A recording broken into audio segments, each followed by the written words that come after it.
So ayan, ilalagay na po natin yung ating hipon. Ayan. Yung ating hipon. Yan po talaga ang main ano niyan eh. Ayan. Yung nilagay ko po kaganina, no, 1/4 na tawag dito?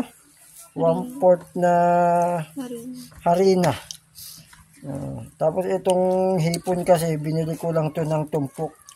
Halagang 20.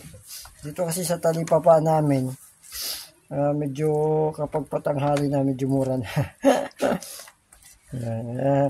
Medyo patanghali ako talaga bumibili ng ganito. Yan. Medyo haluin lang natin ng mabuti para mag-mix yung kanya.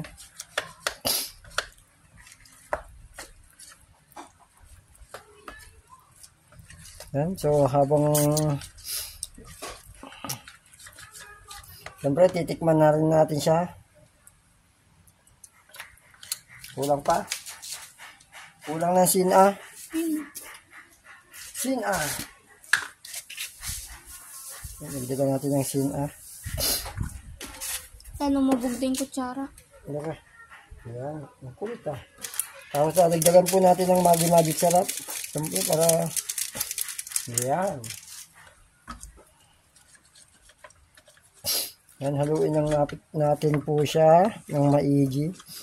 Para yung asin niya mag-dissolve siya kasi rock salt po yung ginamit natin eh. So matagal siyang matunaw. So kailangan talaga natin siya ihalo ng mabuti para hindi siya mabubuo. Yan.